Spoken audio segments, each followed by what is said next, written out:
I've seen a lot of discontent about Mario Kart World, and after playing it a bit, I'd like to encourage people to listen to a different perspective. But before I get into that, it's important to acknowledge people's justified concerns about the game. Yes, it was awful of Nintendo to force people to play the intermissions. If people don't want to play them, Nintendo should have made it easier to avoid them, not harder. Nintendo rightly got crap for trying to force them, and they absolutely deserve to face more backlash. I will always be on the side of giving players what they want, and giving them choices when players want different things. That said, before I go any farther, I need to describe my long-standing opposition to Nintendo. I currently despise Nintendo for many of their actions since the release of the Wii, and I've noticed a significant downturn in the quality of their products to go along with that. It's only gotten worse over time, and I wish people would be putting their money where their mouth is. The only reason I got a Switch 2 is because I really didn't want to lose access to the Splatoon games. It's not like my opposition mattered when so many people went ahead and bought the system in the year since release. I ended up with Mario Kart World just because it came as a bundle in a choice of one of 3 games. This should give you an understanding as to how off it is for me to even be defending any product from Nintendo, let alone a product many people are actually upset about for once. As I started playing the game, I found that I loved the intermission sections, which is actually what I expected before playing it.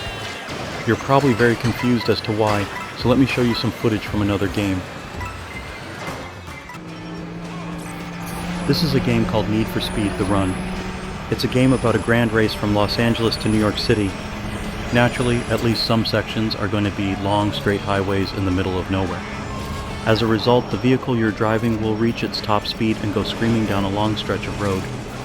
Combined with the occasional traffic you have to dodge, this provides a dangerous thrill that is rarely seen in racing games.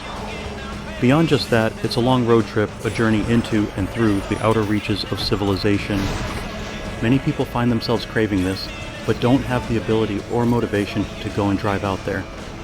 This creates a strong sense of wanderlust in many people, and rarely is it seen fulfilled in entertainment media. Sometimes you'll find independent creators who will film their journeys into foreign or abandoned places, but it never quite feels all that personal to you, the consumer. With all that said, let's get back to Mario Kart World. As you hopefully already know, Mario Kart World has both stages and intermission sections. From the above perspective of Wanderlust, these can be compared to landmarks and journeys into rural areas. Whether Nintendo intended to do so or not, they gave us a game to address the wanderlust many people experience. This is what I love about the game, and I implore all of you with the game to try and re-experience it this way. The game offers you both free roam and knockout tour as ways to do this.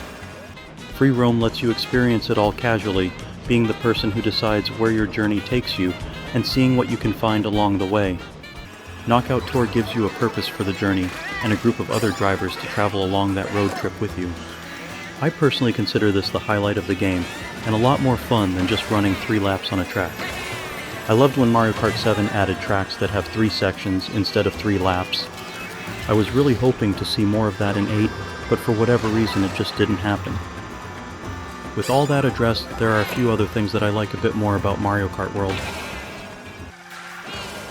In addition to the more casual experience that free roam provides, there are great remixes of otherwise obscure music that I never thought I'd hear Nintendo acknowledge. For example, the opening story sequence of Super Mario World 2, Yoshi's Island, is in this game as one of the music tracks. There are a lot of other good remixes to be found, but it wouldn't be in the spirit of exploration to share them all. Beyond that, there's another big reason why I like Mario Kart World more than most games in the series. As far as I can tell, getting hit is no longer devastating to your progress, as items don't have as much impact as they usually do. It's like being in Double Dash again, where the collisions sounded crunchy but didn't make or break an entire race.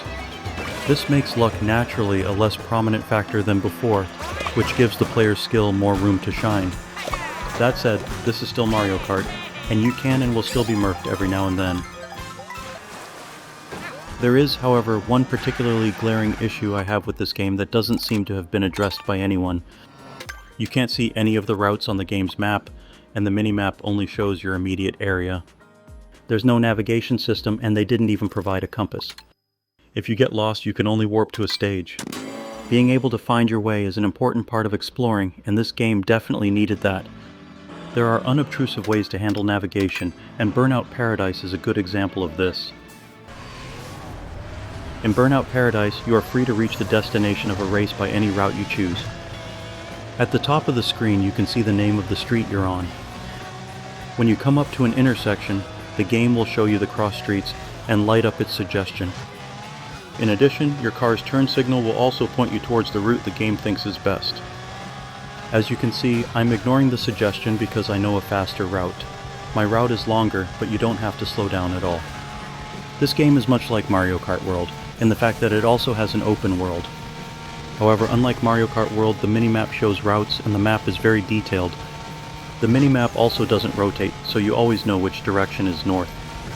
If Mario Kart World had any of these features, the experience of free roam could be so much better. With navigation addressed, another thing that helps is the fact that there's a DJ announcer as if on a radio. He'll tell you about things happening and give you hints as to some secrets to find. There's also a race event at almost every intersection, further providing the player with things to do in the world. It might go against the spirit of exploration, but as people are different, providing things to do all over will appease players that prefer that. With everything said, thank you for watching this video. While I certainly don't like Nintendo, I hope this gives you reason to see this game differently. I know I won't change everyone's mind, but I hope that those who can enjoy the game the way I do will be able to do so.